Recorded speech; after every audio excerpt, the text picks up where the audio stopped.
বিএনপির সমর্থনের ফলপ্রসূ তাৎপর্য সরকার এখন স্বীকার করে নিচ্ছে, সরকার মেনে নিচ্ছে। দর্শক, আমরা কথা বলছি 14 জুলাই 24 আওয়ামী লীগ নেতা এবং পররাষ্ট্রমন্ত্রী ডক্টর হাসান মাহমুদের একটা বক্তব্য। বিএনপি সব ষড়যন্ত্রে ব্যর্থ হয়ে কোটা আন্দোলনে সমর্থন দিয়েছে। এই টাইপের বিএনপি সমর্থন নিয়ে আওয়ামী লীগের পক্ষ থেকে বা আওয়ামী লীগ নেতাদের পক্ষ থেকে কিংবা সরকারের পক্ষ থেকে এর আগেও বেশ কিছু বক্তব্য এসেছে। মানে এই বক্তব্য অ্যাটলিস্ট এই বিষয়টা প্রমাণ করে, আবারও বলছি বক্তব্যের শিরোনামটা, বিএনপি সব ষড়যন্ত্রে ব্যর্থ হয়ে কোটা আন্দোলনে সমর্থন দিয়েছে। এর মানে বিএনপি অন্য জায়গায় না পারলেও কোটা আন্দোলনে বিএনপির সমর্থন যে ফলপ্রসূ কাজ হচ্ছে, বারবার সরকারের পক্ষ থেকে এ বিষয়ে প্রতিক্রিয়া জানানো এবং বিএনপি কোটা আন্দোলনে ভর করেছে, এটা এখন রাজনৈতিক রূপ পেয়েছে, এই জিকিরগুলো সরকারের পক্ষ থেকে বলা এবং বিএনপি জামাত ট্যাগ দেয়া, এটা প্রমাণ করে যে বিএনপির সমর্থনের তাৎপর্য কতটা বেশি। আমি মনে করি কোটা আন্দোলনে বিএনপি সমর্থন দিয়ে শিক্ষার্থীদেরকে অনেক উপকার করেছে।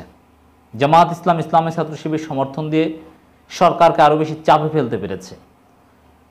অদূর ভবিষ্যতে সরকার যদি শিক্ষার্থীদের দাবি মানতে বাধ্য হয়, তার মধ্যে বিএনপি সমর্থন, জামাত শিবির সমর্থন, সরকারের নমনীয়তা যদি ভবিষ্যতে হয় তাহলে একটা কারণ হিসেবে কাজ করবে। যদিও শিক্ষার্থীদের দমন করতে চাইলেও সরকার তাদেরকে বিএনপি জামাত ট্যাগ দিয়েই দমন করবে এবং এটা একেবারেই সহজ সমীকরণ। আপনি যদি বাংলাদেশে হক কথা বলেন, আপনি যদি হকের পথে থাকেন, আপনি যদি জনগণের অধিকারের পক্ষে থাকেন, আর আপনাকে যদি স্বাধীনতা বিরোধী কিংবা জামাত শিবির ট্যাগ দেয়া না হয়, তাহলে বুঝতে হবে যে আপনি সঠিক পথে নেই। আপনাকে ট্যাগ দেওয়া হয়েছে মানে আপনি সঠিক পথে আছেন। তো দর্শক, বিএনপি অন্য জায়গায় ব্যর্থ হলেও এই কোটা আন্দোলনে সমর্থন দিয়ে যে এখানে একটা ভালো কাজ করেছে, সরকার কিন্তু অনেকটা সেরকম স্বীকার করছে যে না, বিএনপি সমর্থন দিয়েছে, এই সমর্থনের কারণে আমরা বেকায়দায়, এই সমর্থনের কারণে একটা ঝামেলা হচ্ছে, এইরকম কথা কিন্তু সরকারের পক্ষ থেকে আসছে।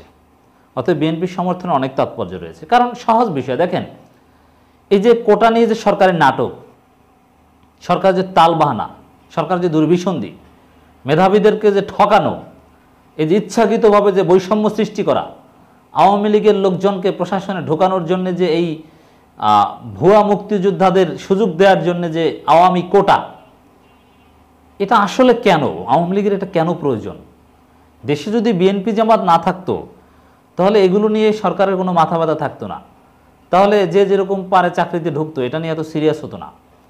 মানে মূল উদ্দেশ্য অদূর ভবিষ্যতে বিএনপি জামাতের বিপরীতে যেন আওয়ামী প্রশাসক থাকে, আওয়ামী বিসিএস ক্যাডার থাকে, বিএনপি জামাত যেন ক্ষমতায় আসতে না পারে, ক্ষমতা আসলেও যেন টিকতে না পারে। মানে সরকারের সমস্ত কার্যক্রম বা সমস্ত চিন্তাভাবনা, সমস্ত বৈষম্যমূলক নীতির মূল টার্গেট কিন্তু বিএনপি জামাত ঠেকাও। অতএব বিএনপি জামাত না থাকলে শিক্ষার্থীদের এই আন্দোলনের প্রয়োজন হতো না, অথবা এগুলো অন্যভাবে হয়তো বা সলভ হতো। অতএব এই আন্দোলনে বা যে কোনো আন্দোলনে বিএনপি এটা একটা বড় ফ্যাক্টর, এখানে এটা আসবেই। অতএব বিএনপির সমর্থনের তাৎপর্য অনেক। যেমন এই যে দুর্নীতি বা অমুক তমুক, আরও কত কিছু, বেনজির, আজিজ, আনার, অমুক, এগুলো যদি দেশে বিএনপি না থাকতো, যুক্তরাষ্ট্রের স্যাংশন, অমুক তমুক, এগুলোর কোনো তাৎপর্য থাকতো? আওয়ামী লীগের বিকল্প হিসাবে সম্ভাব্য ক্ষমতা প্রত্যাশী বিএনপি আছে বলেই এই ইস্যুগুলো নিয়ে সরকার চিন্তিত বা এগুলোর একটা তাৎপর্য রয়েছে।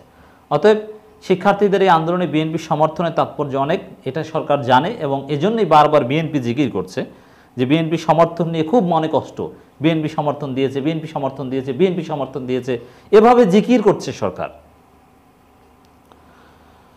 পররাষ্ট্রমন্ত্রী আওয়ামী লীগের যুগ্ম সাধারণ সম্পাদক ডক্টর হাসান মাহমুদ বলেছেন, বিএনপির সব ষড়যন্ত্র ব্যর্থ হয়েছে, তাই এখন তারা কোটার আন্দোলনকারীদের সমর্থন দিয়ে দেশকে অস্থিতিশীল পরিস্থিতির দিকে নিয়ে যেতে চাচ্ছে। মানে বিএনপির সমর্থনেই সরকার আসলে মূল ভয়টা পাচ্ছে, বুঝতে পেরেছেন? আর সরকার ভয় পাওয়া, সরকার চাপে থাকাটাই শিক্ষার্থীদের বড় সফলতা। কারণ চাপে পড়ে ভয় পেয়েই কিন্তু দাবি মানবে, এমনি এমনি মানবে না। 18 সালে কিন্তু নির্বাচনের আগ মুহূর্তে শিক্ষার্থীরা যেভাবে আন্দোলন জোরালো করেছিল, তারা আবার বিএনপির দিকে মুভ করে কিনা এই ভয়ে কিন্তু দাবি মেনে নিয়েছিল। অতএব বিএনপির সমর্থনকে মনে মনে হলেও শিক্ষার্থীদেরকে সেলিব্রেট করা উচিত। আর জামাতের সমর্থন, এটাকেও সরকার ভয় পায়।